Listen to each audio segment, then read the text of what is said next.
for being with us for the fifth session of our live talk series on NAMS. So they are organized by a ProAnima Scientific Committee. I am Emmeline Goujon, Strategy and Development Director of the committee, and with Lila Courteau, our scientific advisor, who coordinates the live talks series and will be the facilitator of this highly awaited session. For those who could not join the previous live talk session, let me quickly introduce it. So the live talks is a series of monthly events that aims to gather various stakeholders around NAMS, researchers from academia and industry, policymakers and regulators, as well as other actors from NGOs, institutions, or universities. So for each session, we have one specific topic or question, a special guest, and a facilitator. The aim of this format is really to open the floor to a constructive and active discussion between the host, the guest, and also with you as participants. And thus, during the session, we invite you to actively listen and join the discussion to make the best out of it. If you feel comfortable, we invite you to raise your hand, open your mic and camera when you have a question at the end of the session, and be conscious of the time to give everyone the chance to participate. And if you prefer, of course, you can ask your question on the chat. So just, this event is recorded. There will be a replay, and we will also be using the Slido app to gather participants' opinion and nurture the discussion. You can join it either by scanning the QR code on your screen, clicking on the joining link in the chat, or going directly to slido.com. and enter the code you can read on this slide. So Lila, the floor is yours to introduce the topic and our special guest. Thank you very much to both of you. Thank you. Thank you so much, Emmeline. And really sorry about this technical issue in the beginning. And before introducing the topic and our guest, I just wanted to ask you a kind of a bit provocative question, but also I think a very interested one. So if you want, you can answer this question by joining the Slido app. The question is, if a medicine has been shown to be safe and effective in animals and white middle-aged men, how confident would you be that the evidence applies equally to women?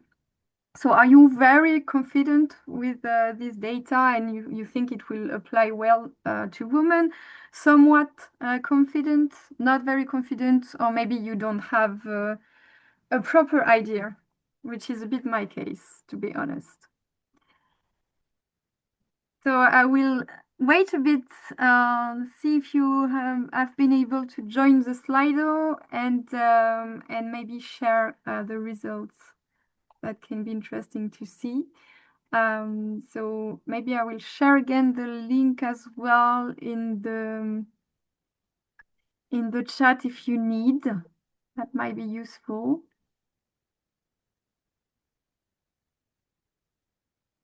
So we have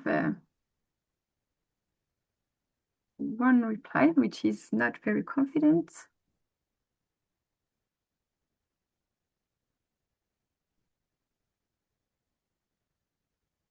I think everyone so far is not really confident, which makes a bit sense. So thank you for that. I will just go on, just because we don't have a lot of time. Now I'm going to take a couple of minutes to provide a bit of context that I hope will help everyone understand why this topic of women's health is truly important and that it is timely to discuss it in the context of the evolution of NAMS. So as you know, women represent half of the world population. Yet, for much of modern medical history, the male body has been treated as the implicit norm. Till lately, this has shaped the way diseases have been studied, the models used to generate evidence, designs of clinical trials, and ultimately the treatment brought to patients.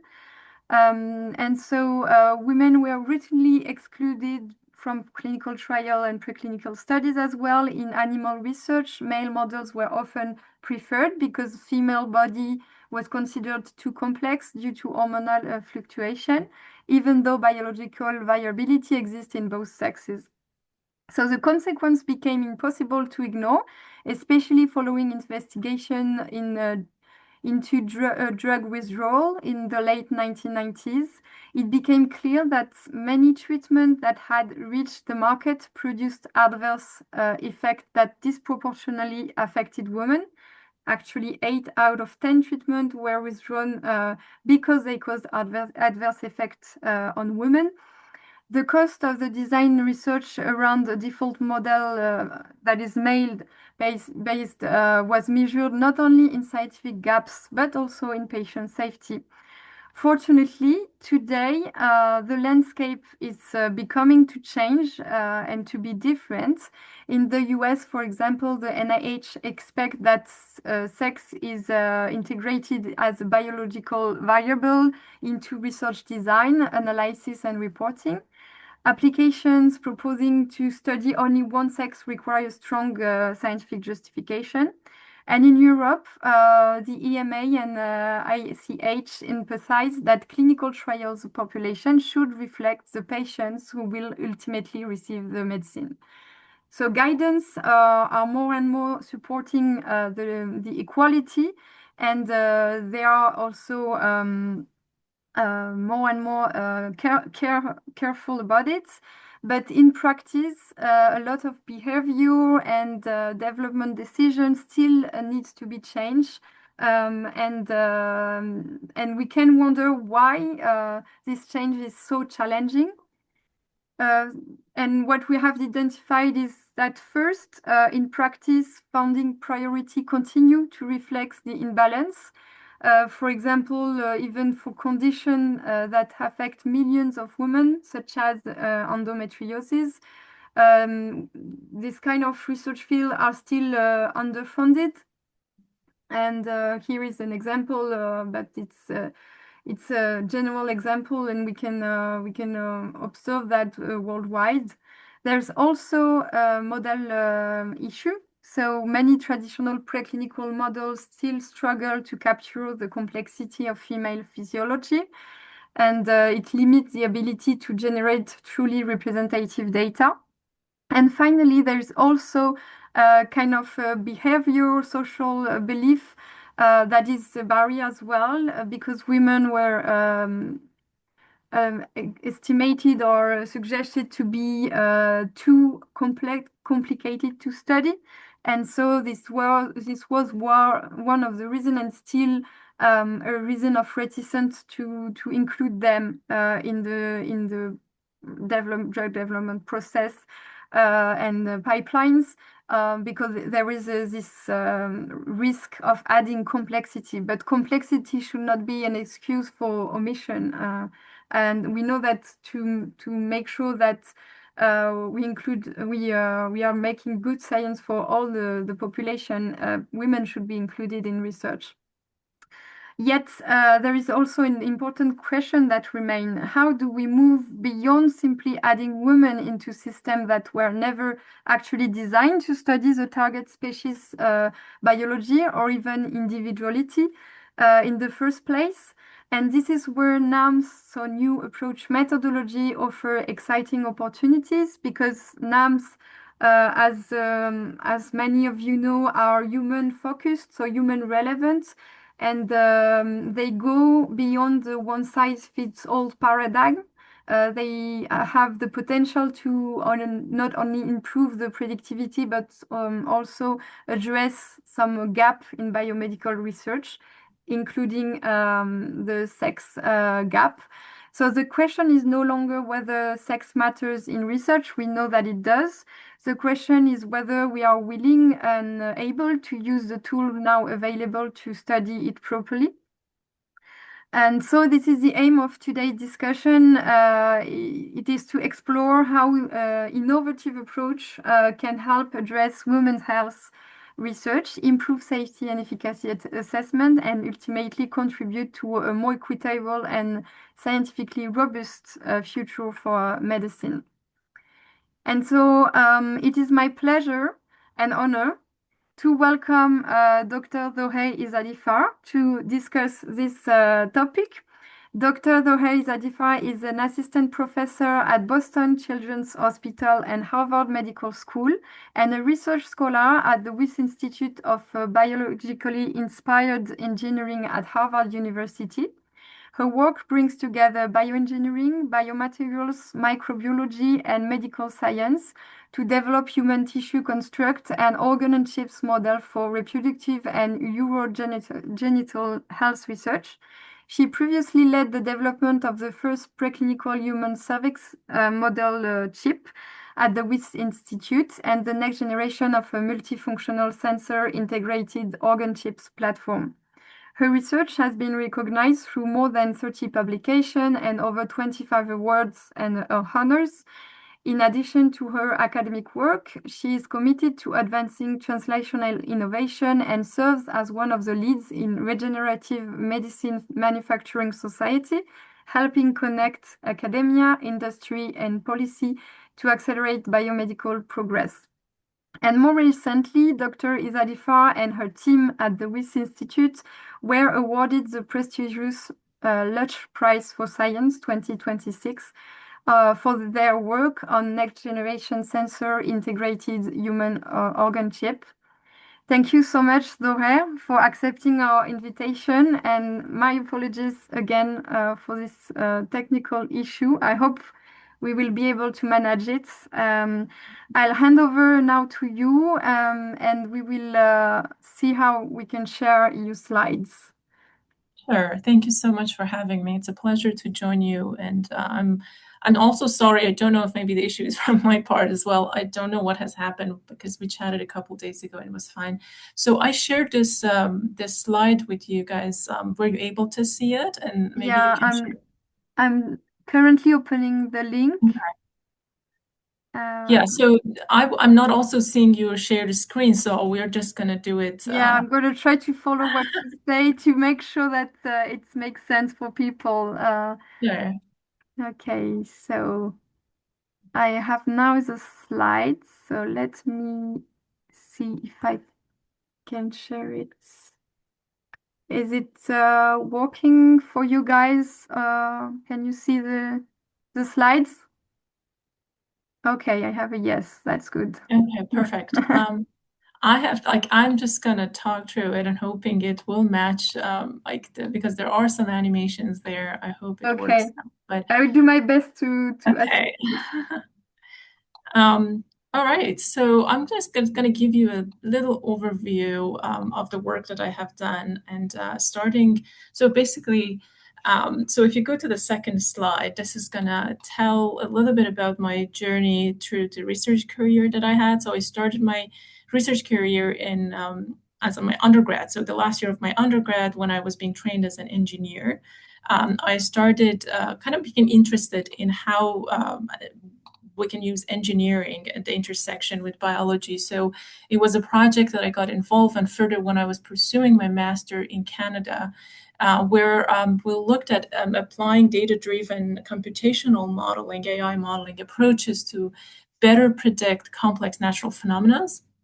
So that was where my fascination with the biologist application in engineering all started.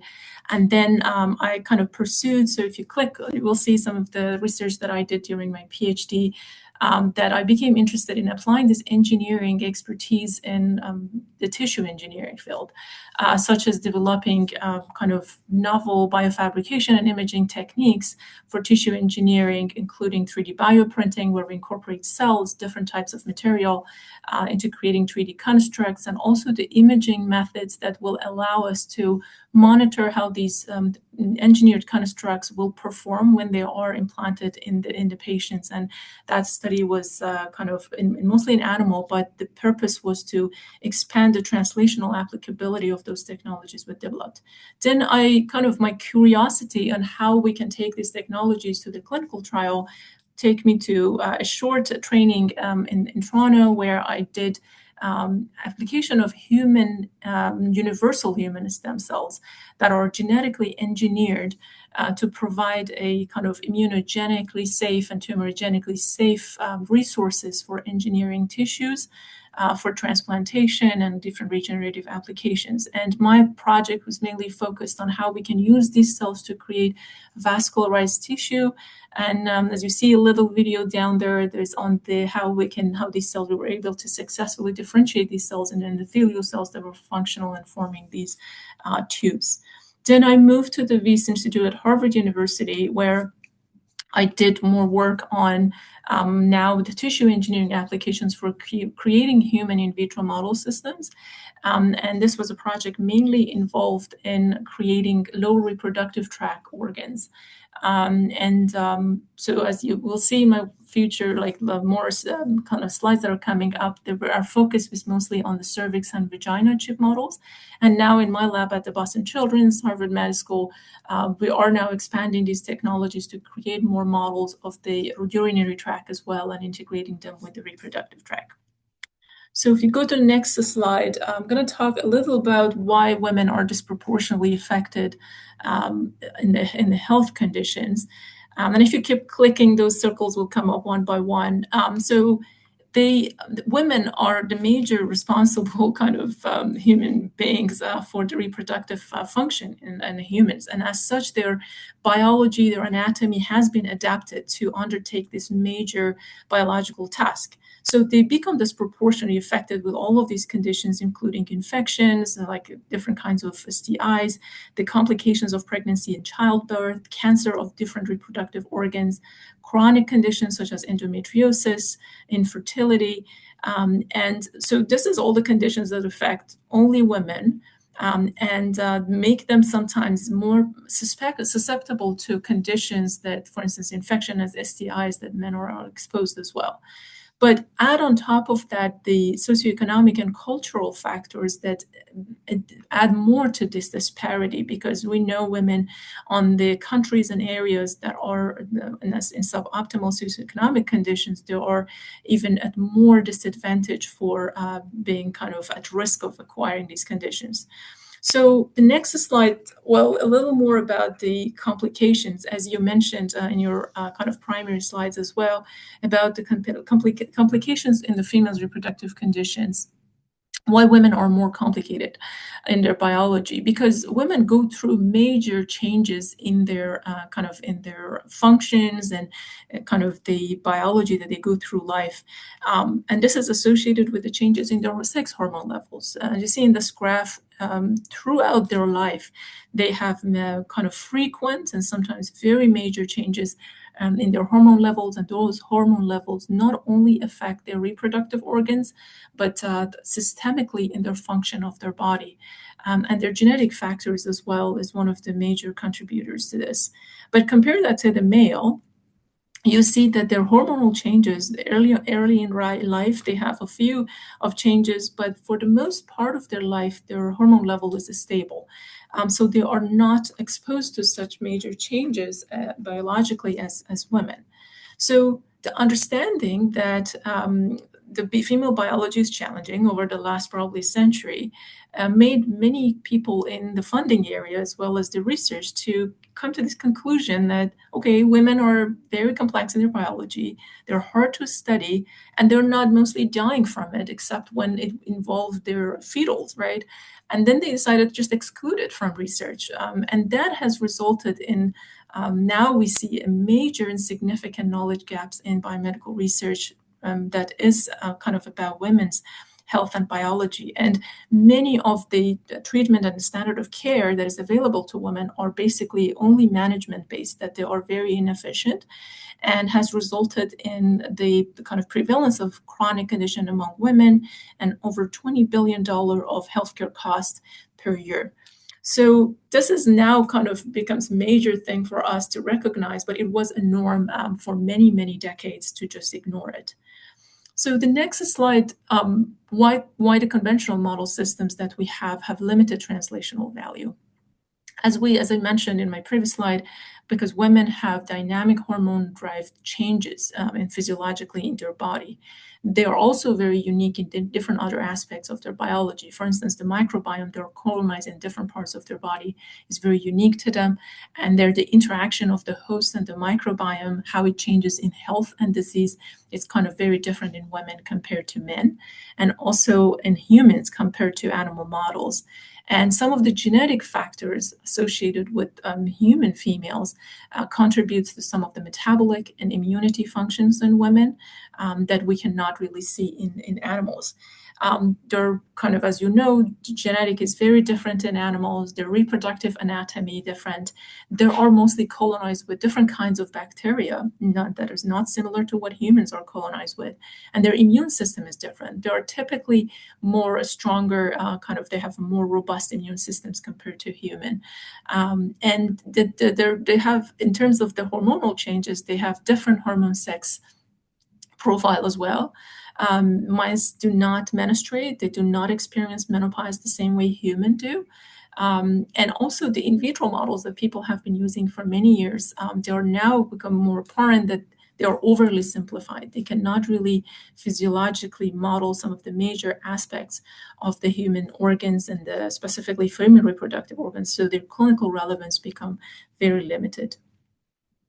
So the organ on a chip is kind of one of the frontier new approach methodologies that kind of over the last, I would say 5-6 years, people are more kind of starting to explore for modeling female reproductive conditions.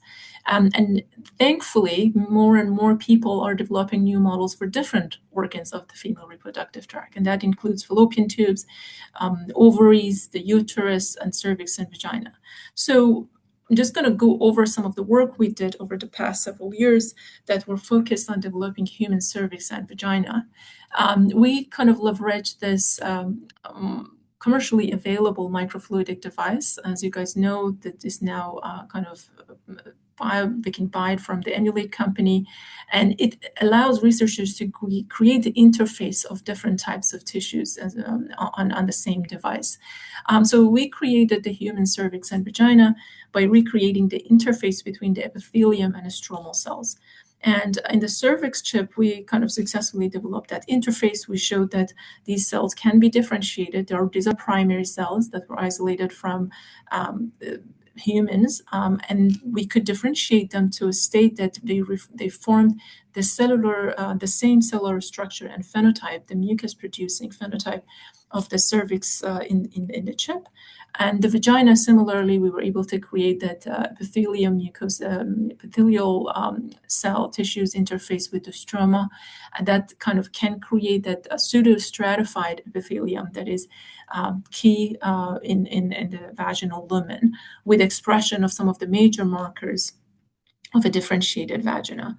One of the major advances we were able to make with the cervix chip was the mucus production. This was an aspect that we know is key in the physiology and biology of the cervix, and generally in the lower reproductive tract, but most of the models were not able to do that. And we showed that in this model systems, within about 12 days of culture, we can get these cells to mature enough to produce abundant amount of mucus. That mucus can be collected, it can be quantified, and it can be analyzed for many different kind of molecular aspects, as well as responses to different stimuli, such as hormones. So hormone it's a major thing, as I mentioned, in female reproductive tract, and responsiveness of the model. So this hormonal stimulation is the key for a physiological model. So we tested the chip to see if it responds to different hormone levels. And we saw that the models actually kind of very faithfully responded. When we expose it to a follicular associated phase hormone level, high estrogen levels, compared to when we expose it to a high progesterone level hormone, we saw that the chip starts producing more mucus in the follicular phase. And also the structure of the mucin fibers that are present in the mucus is also changing the same way that the clinical mucus changes. As you see on the far right bottom, this is a mucus fern assay, clinically kind of commonly used as assay, that when you let the mucus to dry, it forms these kind of branch structures that also is different when they are exposed to different hormones. And what we saw was very similar to what is observed clinically as well. So next, we looked at how we can use the model for studying some diseases. And in this case, we looked at the bacterial vaginosis, work with the collaboration with the Gates Foundation, Vaginal Microbiome Research Consortium.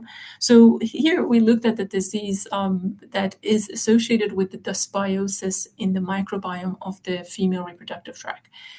The microbiome in the lower reproductive tract of women is mostly dominated with the bacteria called bacterial Lactobacillus crispatus. And that is associated with the healthy state. But when this bacteria becomes in low abundance as a result of the diverse level of anaerobic bacteria taking over that microbiome composition, then it becomes dysbiosis and is typically associated with infection. And then when it becomes recurrent, it creates this condition called bacterial vaginosis. So one of the dominant bacteria in this condition is G. vaginalis, and we tested co-culturing the chip model with the consortium of bacteria that's dominated by lactobacillus or G. vaginalis. And as you see in this left image, when we have G. vaginalis, we see and within 3 days, the epithelium starts to get destructed. We lose that nice kind of monocell layer that are present in the chip, and that is associated with the significant cell injury in the chip model. And in the middle panel, you see that the G. vaginalis co-culture is also associated with upregulation of the pro-inflammatory cytokines.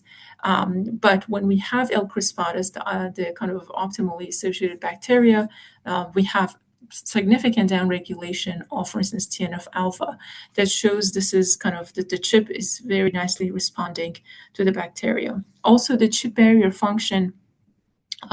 This is like where we see that the bacteria are really getting into changing the function of the cervix interface. And here you see at the 3 days of co-culture, the barrier is now damaged and it is kind of permeable to the environment it's exposed to. So on the far right image, this is a side view image of the live chips. We are looking at the mucus that's stained with the wheat germ agglutinin, basically staining the glycans of the mucus. When we have L. crispatus, we saw actually an increase in the level of the mucus that are there compared to control. The picture is not provided here, but when we have the G. vaginalis, it's a clear destruction of the mucus that is covering the epithelium. And then by using the mucus fern assay, we also saw that there was a major change in the structure of the mucin branches as well, compared to when we have the kind of optimally associated bacteria, L. crispatus.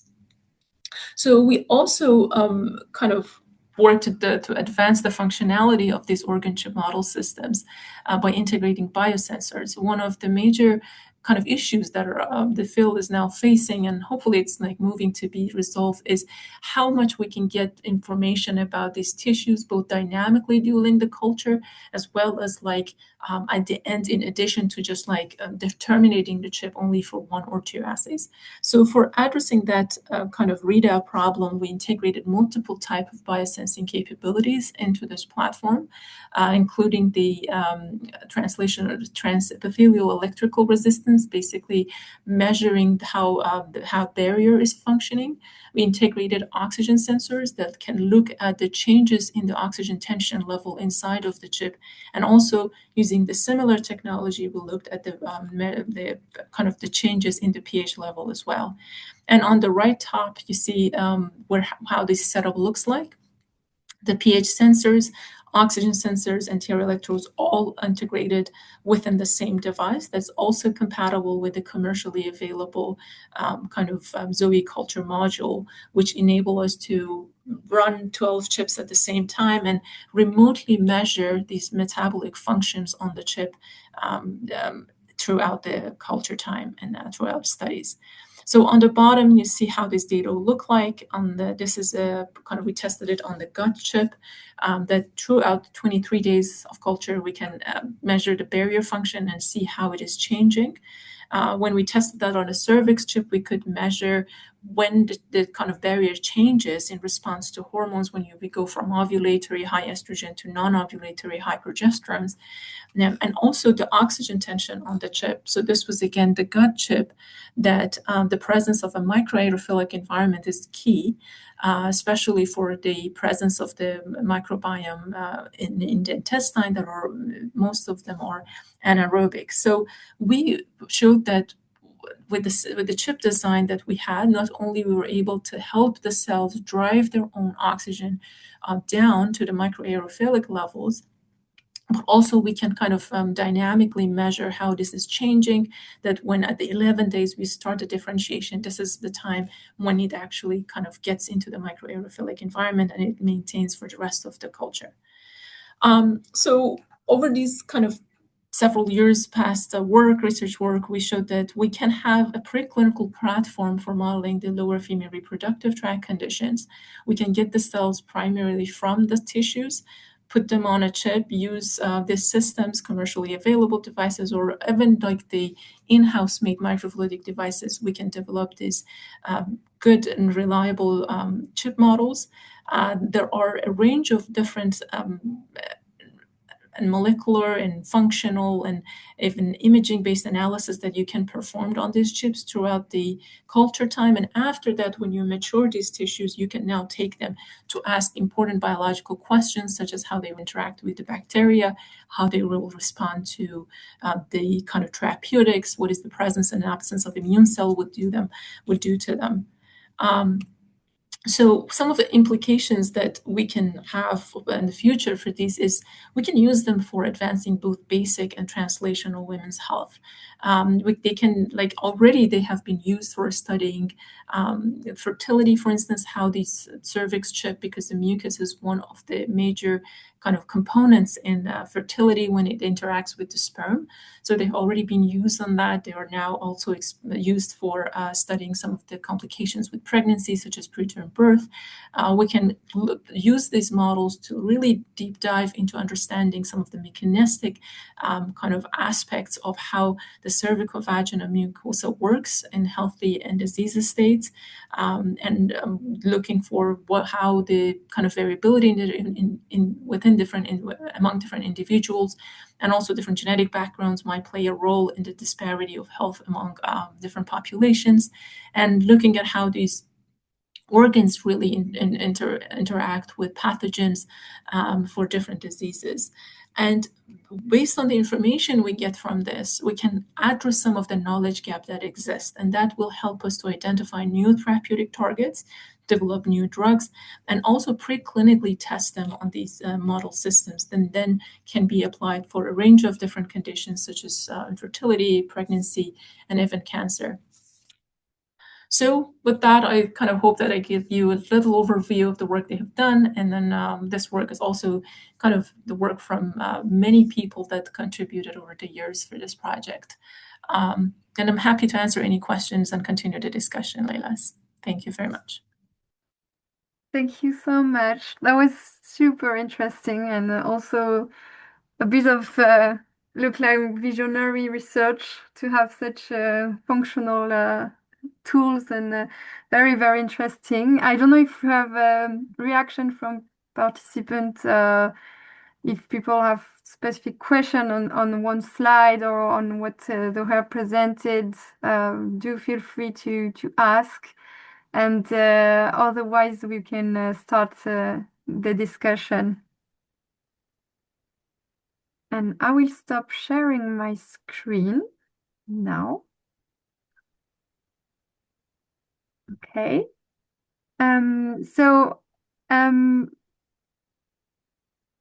think the first one would be for you, Zoher, about why sex-specific biology matters. So, as I said in the introduction, for many years, biomedical research and drug development have tended to have classical middle-aged body as a default model, while growing evidence show that, and you mentioned that as well, that sex can influence a lot of diseases, especially also the drug metabolism and also the toxicity, even disease. Some are really specific to women as well. So understanding these differences between male and females is increasingly recognized as essential to delivering more effective and safer healthcare.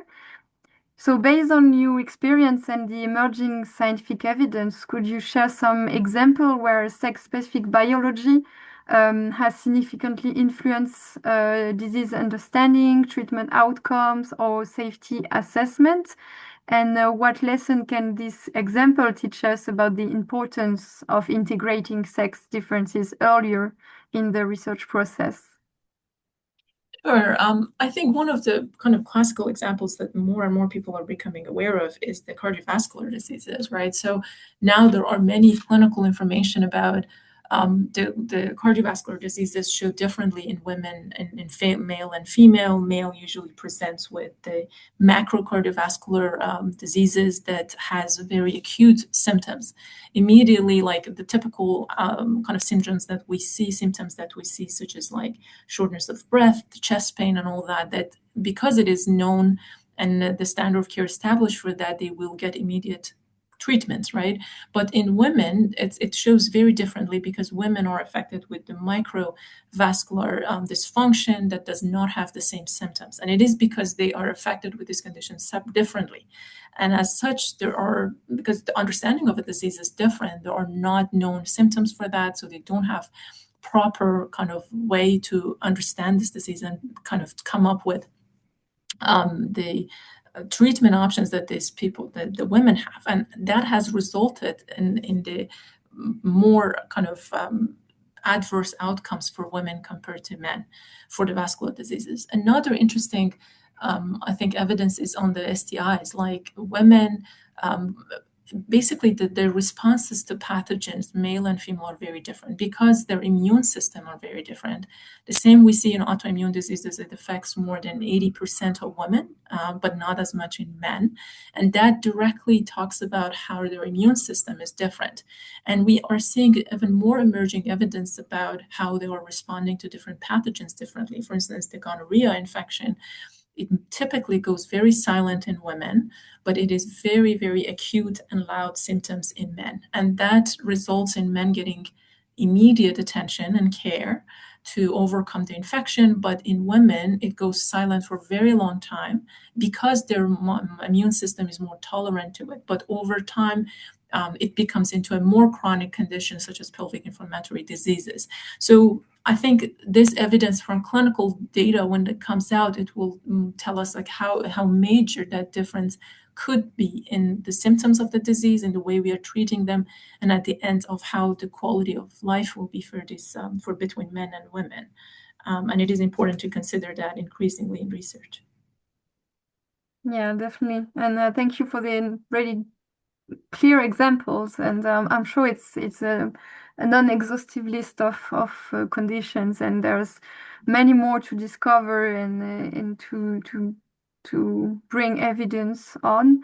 And to follow up on that, beyond advancing scientific understanding, one of the key objectives also of NAMS is to improve the relevance and the reliability of the evidence that we already have, for example, in safety and efficacy. And this is particularly important when considering that some population have historically been underrepresented or insufficiently studied.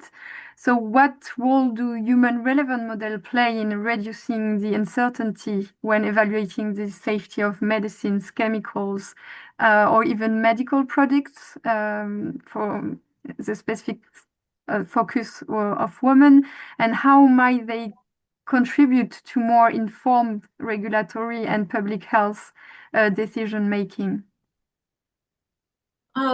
So I think with what NAMS technology will provide us is tools that we can actually start to ask these questions and then study them across many different individuals. When we have access to cells from patients, men and women. And then we have these tools that are great and are giving us very good information about how biologically they're different, how they're responding to different triggers, to different medications, to different chemicals. And as we do more of these studies between men and women, we start to see the actual data that will show they are different. And then by kind of correlating this data to the clinical evidence that are present, then we can say, well, not only we see it in clinic in kind of the outcome of women taking these medications and this kind of exposed to different chemicals, but we are now have a better understanding of why, because we can model them and ask fundamental questions on these model systems.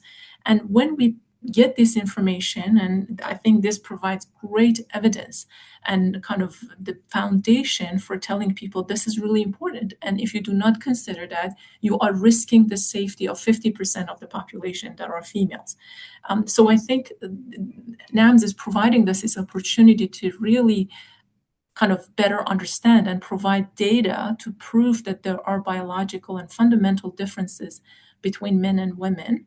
And then once you have those proof, I think it wouldn't be very hard to convince regulators that you need to consider like how the 50% of the population are respond differently to these chemicals. And again, connecting to the previous questions, the immune response, the metabolism, one of the major drivers of how we respond to different invasions and insult to our body, it is the immune system. And if the immune system is fundamentally different, then one would say, well, it's a no-brainer that the risk that you might have might be different from a risk that a male will have, right, when it is exposed to chemicals. So I think with more information, it becomes more evidence and easier to convince regulators for that. Yeah, definitely. So it is indeed a matter of providing even more information and a reliable one that will be specifically adapted as well to the population, so the underrepresented one. And I've mentioned also in the introduction the fact that regulators and even research funders, bodies, they emphasize the importance of the differences and the fact that the sex differences and the fact that it should be included. But I've also mentioned that many development programs still rely on approaches that were designed around male. And from your perspective, what does this gap between policy and practice persist? Why it is persistent, and what do you see? What need do you see for change to include more, to bring more this imbalance, to overcome this imbalance, and to it become more real? Actually, that we include these new models and also yeah, we include. Sure, yeah. So I think one of the hesitation might be that because now there are certain established pipeline for testing drugs, it's well known when new drugs come in, they just need to kind of follow those pipelines, and they know a lot about them. That makes the path for, like, for instance, pharmaceuticals easy to develop and validate those. But when this mandation of applying and testing it on other sex as well comes in, they're going to see different results possibly, right? They're going to see different. And then the question becomes, how are you going to adjust for that? You have to go and then really understand what makes it different so you can change your approach for a different sex, right? If you provide a therapeutic that's not going to work in women or not male, so you have to change it. And then that makes a complication, like in the sense of like drug development, right? Drug discovery and development. So that might be hesitation. It's a change for them. And it might be hard, but I think how it can be overcome is, again, by producing data, by generating data and showing that how important it is. Because if you don't apply it equally, like don't modify it equally for another sex, it was not going to be as effective. It may actually risk. As you mentioned, some of the drugs that are failed in the clinic, it might be because it didn't work in a sex that was not initially considered for. Yeah. And if people become more and more aware, and kind of with the data, we provide this information to them that, like, if you don't do that, you may fail in your clinical down the line. So then it's all based on information, like data, that when we provide them, then we will create a kind of an easier path for them to see it and then adapt accordingly. Yeah, definitely. And I guess you with the kind of data that you presented, you might have seen already that people are more like less reluctant, at least, and more interested in including those devices and those tools, or accepting these data, because it's clearly show that it is representative. Yeah. Great, thank you. I have maybe a last, because we were a bit focused on in vitro 3D tools. I have one question that is a bit more on in silico approaches. So as people know, when we talk about NAMs, we also include AI approaches, modeling, digital twins. And all these models are, of course, increasingly also being interesting and presented as the future of personalized medicines. But they are only as good as the data used to build them. So if the data is biased, one can wonder, well, we will perpetuate the bias with this tool. So what is your opinion? So how can researchers ensure that these next generation tools are designed from the outset of reflecting the diversity and support more equitable healthcare? How can we make sure that we are not repeating the bias we have, the gap that we have with these tools? Yeah, so it is an interesting question, because there's a lot of excitement about digital twins, AI, and how it can be used. But I would say the awareness that we currently now have in the biomedical kind of community, the research community, that there are differences, and it's becoming more and more evidence the difference. I think it will help us to be more aware when we are using these advanced technologies. So that the models that will develop based on decades of male data will show if it even be successful or not. So we need to do a lot of work still on that side, because for instance, for the sexual and reproductive health, there are not many kind of detailed data that the digital twin models can be developed, because the digital twins means that they are going to be close as possible to how the physiological data tissue would work, right? And so far, the models that we have had has been either animals or kind of 2D inefficient systems. Yeah. But now with more in vitro physiological systems, such as kind of NAMs and stuff, actual data that are relevant to human are going to be created. Yeah. So then these will be eventually what will be fed into these AI systems to create the digital twins, because we cannot make a digital twin based on animal models, right? They're not going to be really the twins. So we are in the era that we are both generating more relevant human data, and applying them with the AI to create them. And because we are at the time that we are aware of the sex differences, we have to make sure that these new data that are being generated, that's going to be fed into these systems, are considering the sex differences, right? And then if the models come out and are proposed to you, I'm sure people that are in the space will ask this question: will it work the same way? Like, is it responding the same way in female compared to male? So I'm glad that we're aware of it, so we can kind of spot it when we see it, right? Before, people would not pay attention to it. But now that we know it, I think we can be kind of more aware of how we use the models and how we accept it. Yeah, we cannot ignore that as well. Yeah, and indeed, it's very interesting to see that, and to keep that in mind, that it's a continuous improvement of models, while we are generating more and more reliable data, new data that are even more close to reality. That will for sure nurture and improve the AI tools and the models. So we should in a virtuous cycle with all the new data. And it's very interesting to keep that in mind, that the two approaches are not opposite, but really complementary, the in vitro 3D and the in silico tools. So thank you for your perspective on that too. I have one last question. I'm very interested to know if we were to meet again in 10 years, what breakthrough would you hope to see in women's health research enabled by NAMS? Yeah, so I would say finding targeted therapeutics for conditions that are affecting women, especially the chronic ones.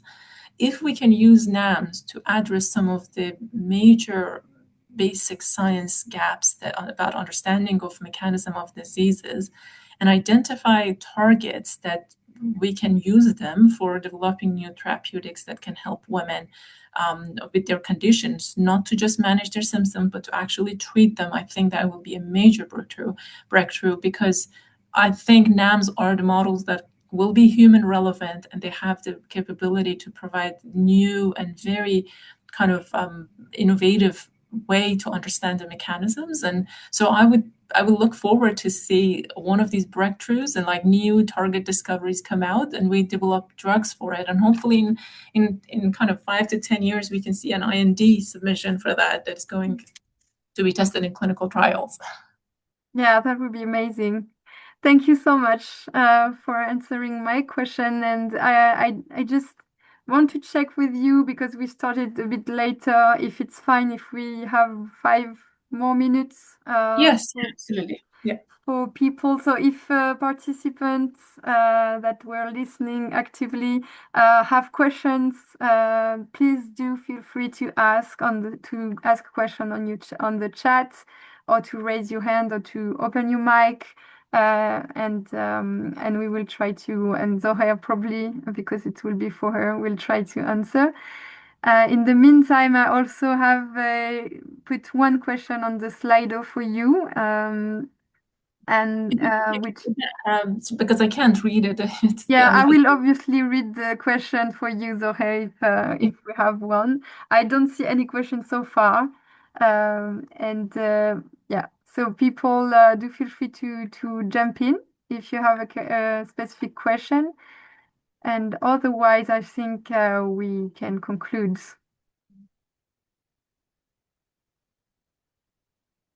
Just waiting a couple of minutes.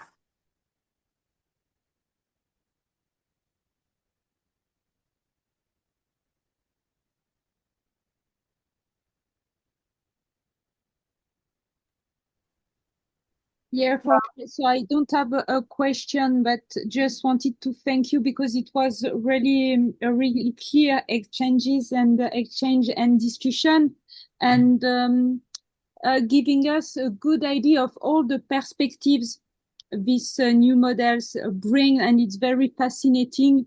I remember, I guess, Lila, you will remember too, this article we read early March about the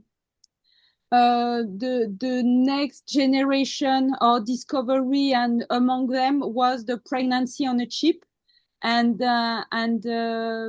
yeah, and I don't know the time frame, but it was around 2035, something like that. So regarding your last question and your insight, Zore, about the next breakthrough, we can imagine that in the 10 upcoming years, we will see big changes for the best of healthcare and research. And that's really good to hear. Yeah. So thank you very much for sharing all of this. Of course, it was my pleasure to join you, and sorry again that it didn't went in terms of the technical aspects as well as we expected. Well, yeah, no worries. I hope it was okay as well for you, because it's always better to see faces and interaction. So I'm really also really sorry for you. I hope you still enjoyed the session. I hope participants as well, and we will have the recording. I will try to make it as smooth as possible with the technical issue in the beginning. And if you want to conclude, to add anything, do feel free to say what you want to say. And otherwise, I will conclude and provide information on the next session. Thank you very much. No, thanks again for having me. And I hope this is kind of creates a little bit of excitement for people that are entering this space and would like to pursue some research careers and research endeavors in this field. It's going to be an exciting route. And wish you all the best. Thank you very much for Thank you so much. And indeed, we will try to make the best out of this session. So probably proposing some interesting posts on social media and some, the replay as well, but some maybe concise summary. And I see that we have, someone that wants to ask a question. Do feel free to jump in. Hello. Yeah, sorry, I don't want to interrupt, and I couldn't find how to raise my hand. No. I had one small question. First of all, thank you, Dr. Zadifar.